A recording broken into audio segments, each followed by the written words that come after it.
네. 오늘 회의는 군의 사건 사고들로 인한 것이기 때문에 저 또한 매우 마음이 무겁고 그리고 여기 계신 군 지휘관 모두들 무거운 책임감으로 임해 주시기를 바라겠습니다. 현재 군에서 사고가 너무 많이 납니다. 공군 전투기 포천 민가 오폭 사고, 해군 초계기 추락, 육군 파주 모의탄 폭발, 해병대 대청도 총기 사고 등등등 너무 많이 나가지고 국민들이 불안하게 이를 데 없습니다. 부모님들이 자녀들을 어떻게 보내겠습니까? 보내면서 내 자식을 군에 보낼 때 제발 다치지 말고 그대로만 돌아와 다오라고 이야기를 하고 있습니다. 그 마음에 상처를 내고 있고 그리고 국민들의 신뢰도 많이 떨어지고 있습니다. 먼저 김규환 육군참모총장에게 여쭙겠습니다. 자, 파주 포병부대 모의탄 폭발 사고로 벌써 10명의 군인들이 다쳤습니다. 저는 이것이 원인이 규명되어야 하지만은 인재가 아닌가라고 하는 생각도 갖게 됩니다. 이번에 해당 폭발 효과 모의탄 2015년에 군에 납품된 거라고 이야기를 하고 있고요. 그리고 그 저장 수명하고 보관 수명을 보니까 3년밖에 되지 않습니다. 저장 수명하고 보증 기간이 3년밖에 되지 않습니다. 지금 2025년이기 때문에 7년이나 지난 것을 지금 사용하고 있다라고 하는 것입니다. 이 사고 모의탄 로트하고 같은 번호의 모의탄이 4만 5천 발이 남아 있고, 그리고 수명이 초과한 훈련용 모의탄이 육군에만 20만 발이 남아 있다라고 들었습니다. 총장님, 수명이 초과했음에도 육군이 훈련에서 계속 이러한 탄을 사용하는 이유가 무엇입니까? 수명이 초과한 탄을 계속 사용하실 예정이신지요? 아니면 탄을 처리를 해야 되는 것이 아니신지 여쭙겠습니다.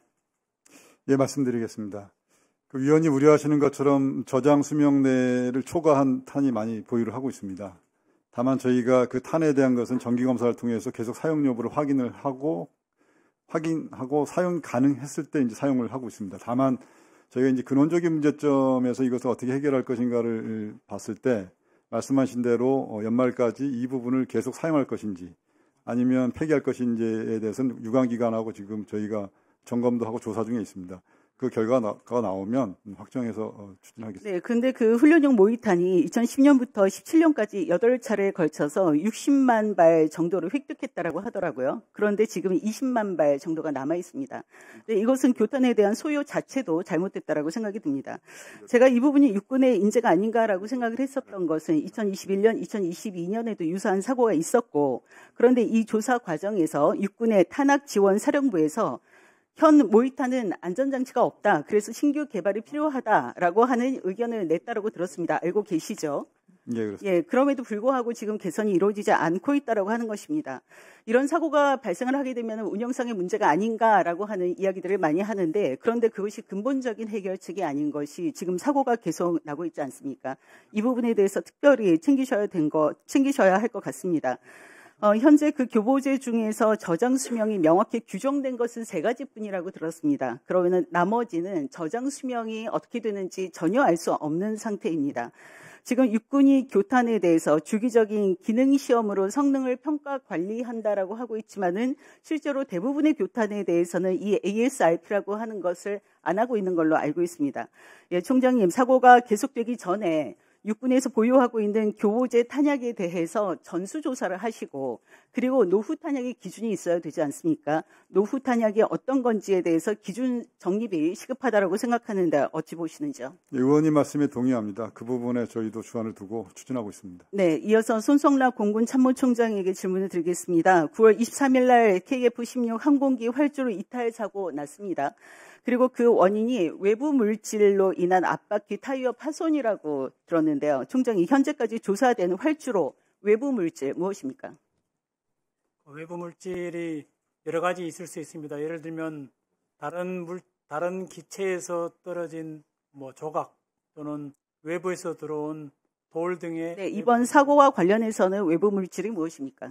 아직 그 부분은 명확히 조사되지 않았습니다. 지속적으로 조사 중에 있습니다. 네, 정확한 조사가 이루어져야 합니다. 그런데 저는 활주로에 외부 물질도 있을 수 있습니다만은 만약에 이것이 기체 문제라고 하면은 더 문제는 큰 사안이라고 생각됩니다. 정확한 원인 조사가 있어야 될 것 같습니다. 올해만 비행 사고가 5건이 있었습니다. 네, 총장님도 조종사 출신이시죠. 그런데 이렇게 유례없게 1년에 5번의 사고가 발생한 이유가 무엇이라고 생각하시는지요? 예. 일단 그러한 사고가 일어나서 공군에 일어나서 된 점에 대해서는 공군 참모총장으로서 깊은 유감과 또 사과를 드리는 바입니다. 다시는 재발하지 않도록. 네, 사과하시고 이제 원인에 대해서는 잘 파악하지 못하고 계시는 듯한 느낌이 듭니다. 3월에 공군 포천 민가 오폭 사고가 있었죠. 저는 포천 현장에 2번 다녀왔습니다. 그 사고가 있은 이후에 오폭 사고 재발 방지 대책을 수립한 걸로 알고 있습니다. 그런데도 불구하고 사고는 계속되고 있습니다. 저는 여러 가지 원인을 조금 검증해야 된다라고 생각이 들고요. 그때 뭐 조종사 교육이나 검증 이런 이야기도 나왔습니다만은 그런 것들이 원인이라고는 보지 않습니다. 그보다 많은 원인이 같이 존재한다라고 생각이 들고요. 공군의 인적 실수, 절차 착오, 지휘체계 미확인 이런 말씀들을 많이 하는데 보다 종합적이고 보다 체계적인 시스템이 도입되지 않으면 이런 사고는 계속해서 발생할 수밖에 없을 거라고 생각이 듭니다. 물론 이제 일을 잘못하면 징계를 해야 되는데 징계로 끝날 사안이 아니기 때문에 노후 장비도 관리를 하셔야 됩니다. 훈련 검증 체계도 보셔야 되고 조종사 기강 확립까지도 다 보셔야 합니다. 오늘 업무보고 공군에서 업무보고를 하셨는데 저는 매우 미흡하다라고 생각이 들기 때문에 그 부분에 대해서는 절대적으로 보강을 해서 다시 그 보고를 해주시기 바라겠습니다. 지금 그 이재명 대통령께서 산재와의 전쟁 우리가 그 사업장에서 산재가 발생하지 않도록 하겠다라고 하는 매우 강한 의지를 보이고 계십니다. 저는 국방부를 중심으로 해서 마찬가지로 이런 안전사고가 발생하지 않도록 안전사고와의 전쟁이라고 하는 것을 국방부를 중심으로 여러분들께서 그 의지를 보여주셔야 된다라고 생각이 듭니다. 오늘 그 발표하신 그 대책에 대해서는 초안이라고 생각을 하겠습니다. 이것만으로는 부족하기 때문에 국방부를 중심으로 해서 그리고 여기 계신 여러분들이 다시 한번 그 계획을 점검하고 다시 보고를 해주시기 바라겠습니다. 순간의 사건으로 이 사건이 순간으로 끝나지 않습니다. 사고로 인한 피해, 후유증 그리고 그렇게 상처 입은 군인에 대한 군대 제대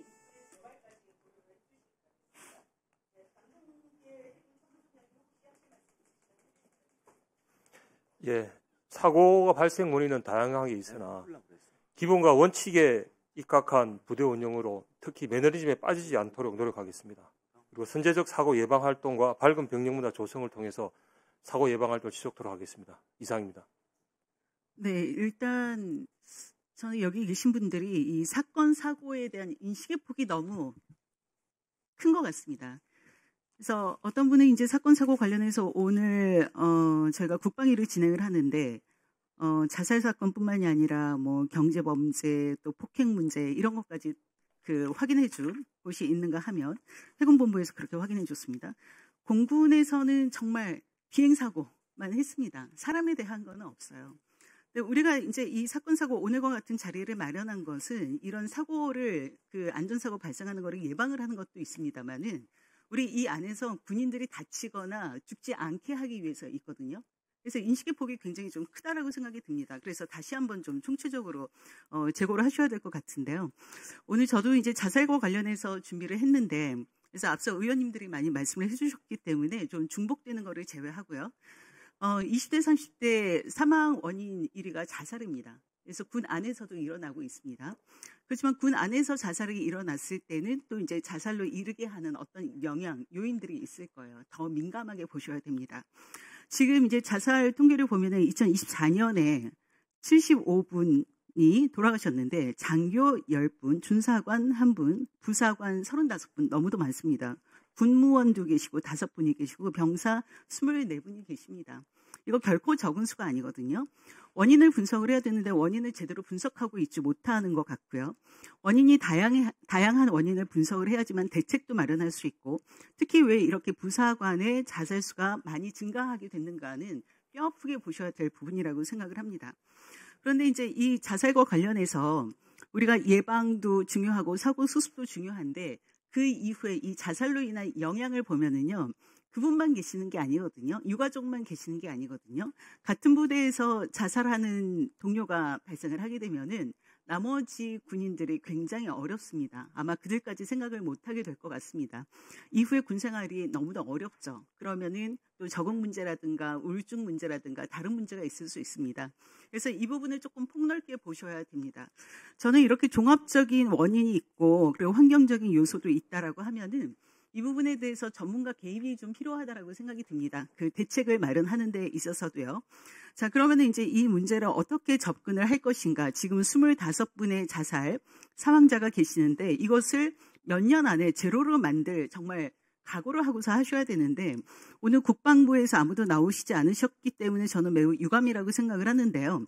국방부 중심으로 해서 여기 계신 모든 분들이 종합적으로 합동으로 대책을 마련해야 된다고 생각합니다.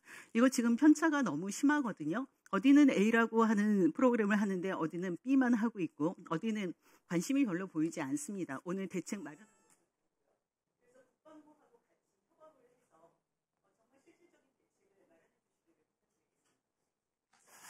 네, 백선 의원님 수고하셨습니다. 다음은 임종득 의원님 질의해 주시기 바랍니다.